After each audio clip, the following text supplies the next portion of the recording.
আচ্ছা, নেক্সট দেখবে যে এটা আছে যে কি শর্তে দুটি দণ্ডের দৈর্ঘ্যের পার্থক্য সকল উষ্ণতায় সমান থাকবে। তো দুটো দণ্ডের দৈর্ঘ্যের পার্থক্য বলতে কীরকম না, মনে করো এই একটা লোহার দণ্ড আছে হয়তো, তো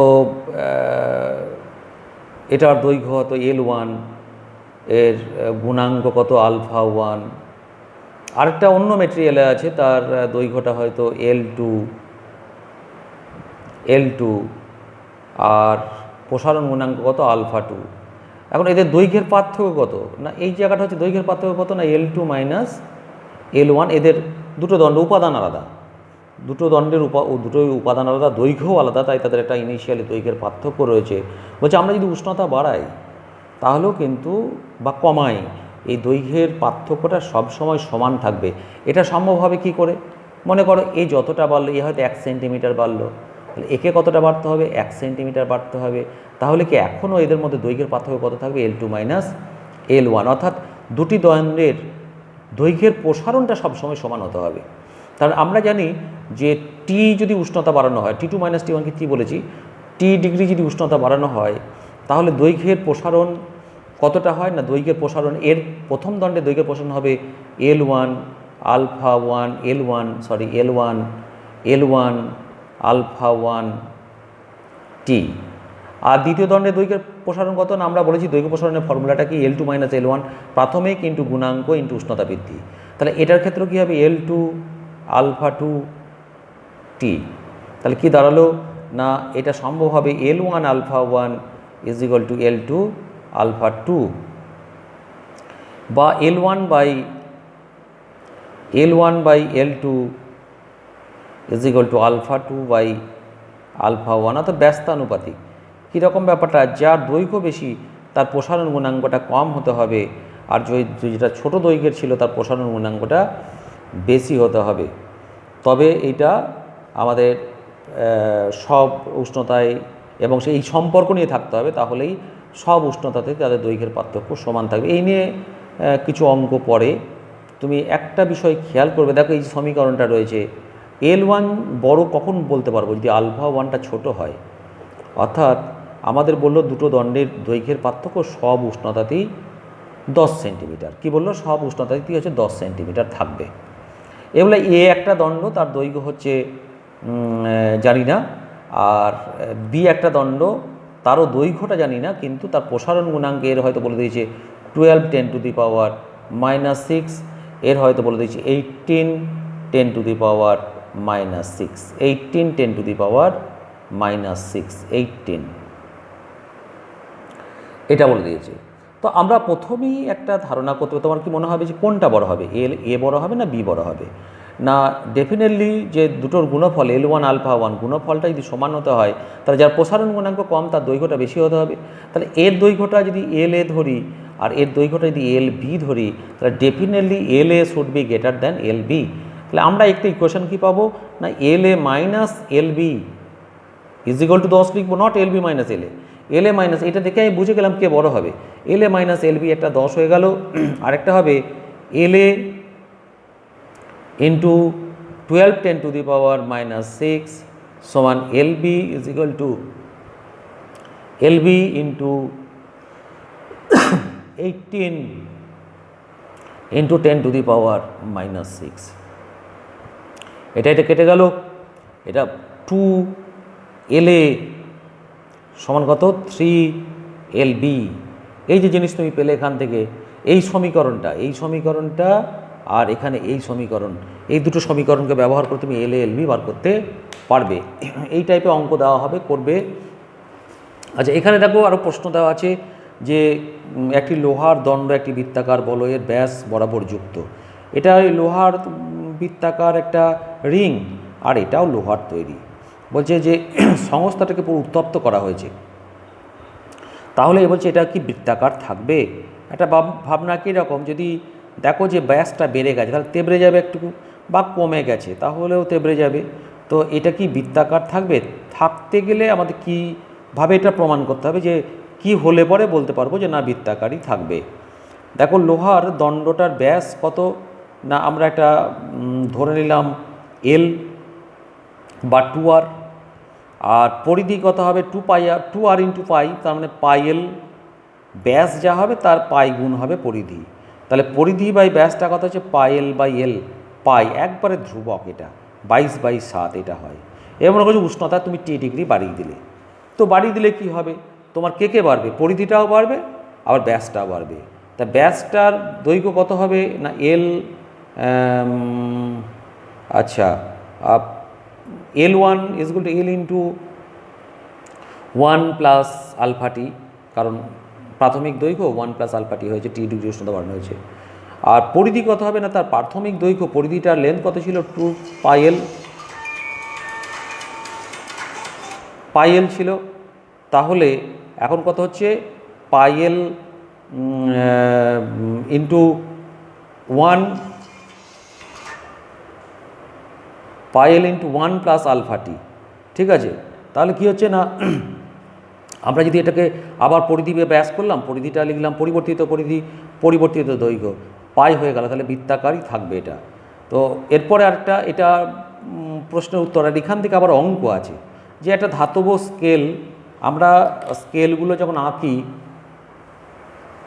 স্কেল যখন মানে পাই আমরা, সেটা ধাতব স্কেলও হতে পারে, তো সেটা একটা ক্যালিব্রেট করা হয়, অংশাঙ্কিত করা হয়, দাগ টানা হয়, হয়তো 15 সেন্টিমিটারের একটা স্কেল, তো সেটা স্ট্যান্ডার্ড কোনো স্কেল থেকে সেটাকে প্রথমে 15 সেন্টিমিটার দাগগুলো টেনে নেওয়া হয়। তো এখন বলছে মনে করো ওটা একটা লোহা মানে ধাতব স্কেল, তো ধাতব স্কেল হলে কি হবে না যে তাপমাত্রায় আমি ওই ক্যালিব্রেট করব বা অংশাঙ্কিত করব সেই তাপমাত্রাতেই কিন্তু সে সঠিক পাঠ দেবে। যেমন ধরো আমি এখানে একটা ছবি আঁকছি, মনে করো এইটা একটা স্কেল, এখানে আমি দাগ দিলাম 1টা 2টো 3টে 4টে 5টা, 1 2 3 4 5, তাহলে এখানে 5 লেখা থাকবে, আমার এই গায়ে কত লেখা থাকবে, এখানটায় এই গায়ে লেখা থাকবে 5 লেখা থাকবে, এখানে 4 লেখা থাকবে। এবার তোমাকে একটা দণ্ড দিল যে এতটা বড় একটা দণ্ড দিল, তো সে মেপে কি বলছে এখন না এটা 5 সেন্টিমিটার থেকে বড়, কিন্তু এইটা ধরো উষ্ণতা বেড়ে গেছে, উষ্ণতা যখন বেড়ে যাচ্ছে তখন দেখো এই স্কেলটা, এই যে স্কেলটা, এই স্কেলটা তো বড় হয়ে যাবে, তাহলে স্কেলটা বেড়ে চলে এসছে এতটা বড়, এতটা হয়ে গেছে স্কেলটা, এই 5 লেখাটা চলে এসছে এখানে। এখন এই স্কেল নিয়ে যখন মাপতে যাব, তাপমাত্রা বেড়ে গেছে বলে সেই তাপমাত্রা এই লাঠিটা দৈর্ঘ্য যখন মাপতে যাব, তখন ও বলবে 5 সেন্টিমিটারের দণ্ডটা হচ্ছে 5 সেন্টিমিটার। স্কেলটা কি ঠিক বলছে না রিডিং অনুযায়ী ঠিক বলছে, কিন্তু ও নিজেই তো ভুল হয়ে গেছে, তাহলে নিজের দৈর্ঘ্য তো 5 নয়, তাহলে যেটা ও মেপে পেল প্রকৃত দৈর্ঘ্য কী হবে তার থেকে বেশি হবে, প্রকৃত দৈর্ঘ্য তার থেকে বেশি হবে।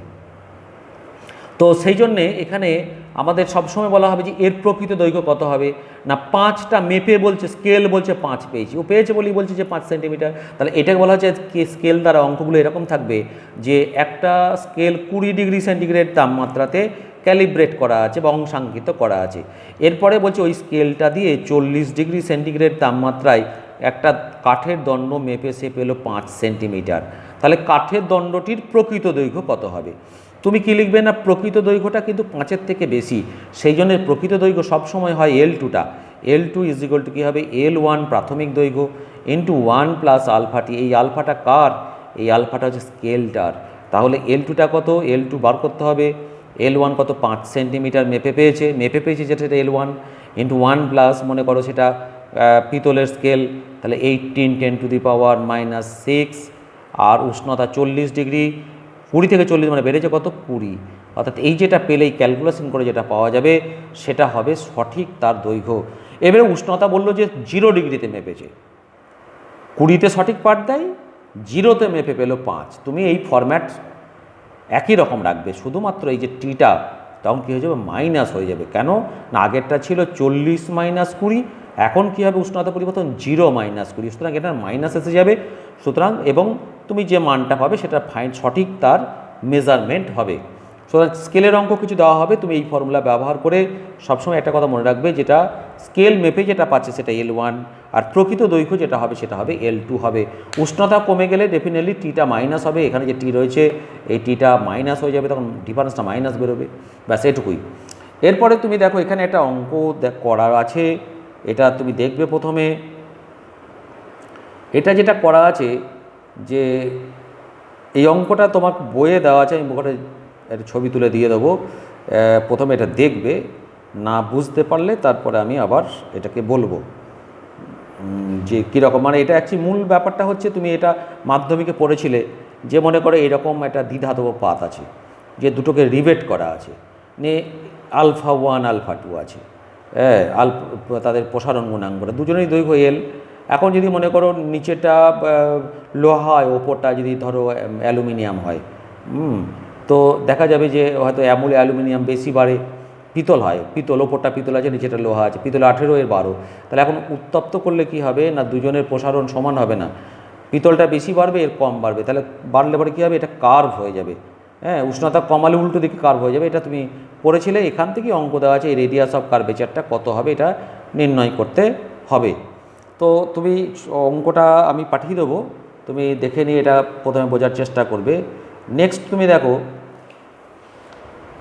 নেক্সট আছে একটা যে প্রতিবিহিত দোলক বা প্রতিবিহিত হওয়ার শর্তটা কী আছে, প্রতিবিহিত হওয়ার শর্ত কী আছে না। প্রতিবিহিত দোলক কাকে বলা হবে, যে মনে করো একটা দোলক ঘড়ি আছে, দোলক ঘড়ি বলতে এখান থেকে একটা পেন্ডুলাম দুলছে, সে এদিকে দিকে অসিলেট করে। এখন এর একটা নির্দিষ্ট যদি সেকেন্ড দোলক হয়, এর পর্যায়কাল হবে টি ইজ ইকুয়াল টু হবে 2 সেকেন্ড। তো এই পর্যায়কালের আবার ফর্মুলাটা কী আছে, T is equal to 2 pi root over of L by G. এলটা কি না এফেক্টিভ লেন্থ, এলটা হচ্ছে এফেক্টিভ লেন্থ। এফেক্টিভ লেন্থ বলতে এই যে ববটা রয়েছে, ববটার সেন্টার অফ গ্র্যাভিটি আর পয়েন্ট অফ সাসপেনশন যেখান থেকে ঝুলিয়ে দিয়েছে, এইটাই বলে এফেক্টিভ লেন্থ বা কার্যকর দৈর্ঘ্য এল। তো কার্যকর দৈর্ঘ্যটার উপরে নির্ভর করছে কিন্তু আমাদের পর্যায়কালটা। কি বললাম, যদি সেকেন্ড দোলক হয় তাহলে পর্যায়কাল কি 2 সেকেন্ড। পর্যায়কাল কাকে বলবো না, মনে করো এখান থেকে গেল, এখানে গেল, আবার এখানে ফিরে এলো, এই যে জায়গাটা ঘটলো এইটাকে বলা হবে একটা পূর্ণ দোলন, এই যে সময়টা নেবে তাকে বলা হবে পর্যায়কাল। তো এখানে ইয়েটা কি হচ্ছে না, তুমি যখন এই যে দৈর্ঘ্যটা, এই দৈর্ঘ্যটা এটা মেটালের দণ্ড আছে মনে করো, তো গ্রীষ্মকালে কী হবে, উষ্ণতা বেড়ে যাবে, উষ্ণতা বেড়ে গেলে এল কী হবে, বেড়ে যাবে, এল বেড়ে গেলে পর্যায়কাল কী হবে, তার বেড়ে যাবে। পর্যায়কাল যদি বেড়ে যায় তাহলে কিন্তু ঘড়িটা সারাদিনে দোলনের সংখ্যাটা কম দেবে। ধরো এটা যদি পূর্ণ দোলনকাল, আর একটু বলে না বুঝে নিই যে অর্ধ দোলনকাল কত হবে, একটা দোলন হতে কত মানে আধখানা দোলন হতে কত সময়, 1 সেকেন্ড, অর্থাৎ জাস্ট এখান থেকে এখানে গেল 1 সেকেন্ড, এখানে ফিরে হলো 1 সেকেন্ড। তাহলে অর্ধ দোলনকাল হচ্ছে 1 সেকেন্ড। তুমি জানো যে 24 ঘন্টা মানে হচ্ছে 86,400 সেকেন্ড, 24 ঘন্টা মানে, তাহলে 86,400 সেকেন্ড যদি হয় তাহলে আমরা বলতে পারি এইটা যদি সঠিক টাইম দেয় তাহলে 86,400 বার দুলবে, অর্ধদোলন হবে, 86,400টা অর্ধদোলন হবে। এরপরে মনে করো তুমি গ্রীষ্মকালে এসে গেছে, এলটা বেড়ে গেছে, তাহলে এই যে এটাও লিখে নিই, এটাও অর্ধদোলনকালে ফর্মুলাটা কী হবে, 2 দিয়ে ভাগ হয়ে যাবে, pi root over of L by G. তো টিটা তো যেহেতু এলটা বেড়ে গেছে, তা টিটা তো আর 1 সেকেন্ড নয়, 1-এর থেকে বেশি আছে সময়টা, এর অর্ধ 1-এর থেকে যদি বেশি হয়ে যায় তাহলে আমরা যদি বলি সারাদিনে যখন সমান 1 সেকেন্ডে দিচ্ছিল যখন, তখন বলবে আচ্ছা 86,400 সেকেন্ডে কতগুলো অর্ধদোলন হবে, বাই 1 সেকেন্ড সমান একটা কত পাবে, 86,400ই পাবে তুমি। কিন্তু যদি দেখা যায় যে না 86,000, এখন যেটা হয়ে গেছে তোমার যে 86,400, এরপরে বললো যে না এখন তো পর্যায়কাল বেড়ে গেছে, অর্ধদোলনকাল বেড়ে গেছে, 1.0001 সেকেন্ড হয়ে গেছে। তো এখন ভাগ করলে কিন্তু আমরা যেটা পাবো 86,000 হয়তো 300, আমি এটা ক্যালকুলেশন করিনি, বললাম কথার জন্য 86,390টা পেলাম। তাহলে আমার যে ঘড়িটা দুলছিল যেটা, সে কতবার অর্ধদোলন দেবে, কটা না 86,390টা দেওয়ার কথা ছিল, কত 86,400, তাহলে 10 বার অর্ধদোলন কম দিল, তাহলে 10টা সেকেন্ড সে পিছিয়ে পড়লো, অর্থাৎ ঘড়িটা কি যাবে, স্লো যাবে, ঘড়িটা যাবে স্লো। সিমিলারলি যদি শীতকাল হয় তখন এলের দৈর্ঘ্যটা কী হবে, কমে যাবে, কমে গেলে অর্ধ দোলনকালটা কমে যাবে। আমি মনে করছি তখন যে অর্ধ দোলনকালটা হয়তো কমে গিয়ে কীরকম হয়েছে না, টোটাল টাইম তো এটা কোনো চেঞ্জ হবে না, কমে গিয়ে কত হচ্ছে 0.9998 সেকেন্ড এরকম হয়ে গেছে। এবং এই ভাগটা করে দেখলাম একের থেকে কম দিয়ে ভাগ করছি বেড়ে যাবে, দেখা গেলো 86,410 হয়ে গেল। তার মানে এতগুলো অর্ধদোলন হচ্ছে, তাহলে ঘড়িটা তো যতগুলো অর্ধদোলন হবে সেই অনুযায়ী ঘড়ি কাঁটা সরবে, তাহলে ঘড়ি কাঁটাটা দেখছি 86,400 পরেও 10 সেকেন্ড সরে চলে গেছে, অর্থাৎ ঘড়িটা কী হবে 10 সেকেন্ড ফাস্ট যাবে। এই অঙ্কগুলো তাহলে তুমি যখন করবে কিভাবে করবে, তুমি প্রথম এই ফর্মুলাটা লিখবে যে এটা হচ্ছে অর্ধদোলনকাল। এরপরে তোমাকে বলবে যে সেকেন্ড দোলকের কথা বললো, নিয়ে বললো যে ও ঘড়িটা দিনে হয়তো 10 সেকেন্ড স্লো যাচ্ছে, হ্যাঁ ঘড়িটা দিনে 10 সেকেন্ড স্লো যাচ্ছে, তাহলে ওর উষ্ণতা কি পরিবর্তন হয়েছে, বা 10 স্লো যাচ্ছে, তাহলে স্লো গেলে পরে 10 সেকেন্ড যদি স্লো যায় তাহলে আমার এই ঘটনাটা এই যে কোথায় করলাম, এই যে 86,390, তার মানে এটা কি হচ্ছে বেড়ে গেছে। কি করে করবে তুমি এখানে না, তুমি জানো যে সঠিক যেটা দিচ্ছে সেটা তো লিখলাম, যেটা বেঠিক দিচ্ছে সেটা টি ড্যাস্ট, অর্ধদোলনকাল কত টি ড্যাস্ট, এটা সমান কি পাই √অফ এল ড্যাস্ট, মানে দৈর্ঘ্যটা চেঞ্জ হয়ে গেছে, জি তাপমাত্রা চেঞ্জ হয়ে গেছে গ্রীষ্মকাল, আর এটা কি হচ্ছে টি = পাই √অফ L/G, এটা কি না যে তাপমাত্রায় সঠিক, যে তাপমাত্রায় আমার সঠিক দেয় সেই তাপমাত্রা হচ্ছে এই তাপমাত্রা দৈর্ঘ্য এইটা। তো এখন তুমি কি করলে না, বললে যে টি ড্যাস্ট বাই টি কি হলো √অফ L dashed by L implies that, এখান থেকে চলে গেলাম L ড্যাস্ট টি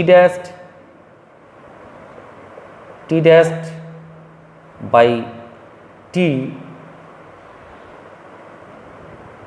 এটা 1 সেকেন্ড, আর 10 সেকেন্ড স্লো গেছে, হয়তো বলেছে যে 10 সেকেন্ড স্লো গেছে, তাহলে আমরা এখানে কি লিখবো বলো দেখি, টি ড্যাশটা কত হবে, দেখো এটা লিখে দেবো একবারে, বলো 10 সেকেন্ড স্লো গেছে মানে কতগুলো অর্ধদোলন হয়েছে, 86,390টা অর্ধদোলন হয়েছে, তাহলে 86,390টা অর্ধদোলন হয়েছে কত সময়ে না 86,400 সেকেন্ড সময়, সারাদিন তো হবেই, তাহলে 86,400টা অর্ধদোলন হয়েছে, 86,390টা অর্ধদোলন হয়েছে কত সময়ের মধ্যে হয়েছে না, ভুল বললাম, এটা 86,400 সেকেন্ড টোটাল টাইম, আর অর্ধদোলন হয়েছে কত 86,390টা হয়েছে, তাহলে এইটা হচ্ছে তার টি ড্যাশ অথবা অর্ধদোলন কাল, পরিবর্তিত অর্ধদোলন কাল।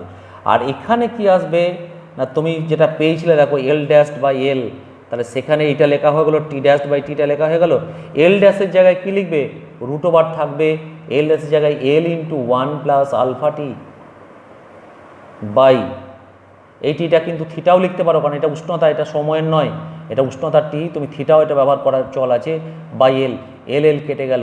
তোমার এখানে যদি বলে যে আলফার মানটা দিয়ে দেয়, তাহলে তুমি টিটা বার করে বলবে যে সেই দিনে উষ্ণতা কত বেড়েছিল, হ্যাঁ সেদিনে উষ্ণতা কত বেড়েছিল, বা সকালে সঠিক সময় দেয়, দুপুরবেলাতে দিচ্ছে না, তাহলে দুপুরে উষ্ণতা কত বেড়েছিল এখান থেকে তুমি বার করতে পারবে, অথবা কখন আলফা বার করতে বলবে, অথবা আলফা টি দুটোই দিয়ে এইখানটায় চলে আসবে, তোমাকে টি ড্যাস্ট বার করতে হবে, নিয়ে বলবে ঘড়িটা কত ফাস্ট বা স্লো যাবে, তাহলে আমার তখন ওই দিকের প্যারামিটারগুলো, রাইট সাইডে প্যারামিটারগুলো জানা, লেফট সাইডে টিটা সবসময় 1 সেকেন্ড হবে সঠিক দেয়, টি ড্যাশটা তুমি বার করে নিলে, তুমি মনে করো পেলে যে 1.0001 সেকেন্ড, তা তখন তুমি কি করবে, কত ফাস্ট যা স্লো যাবে না, তুমি দেখে নেবে যে কতগুলো অর্ধদোলন হচ্ছে,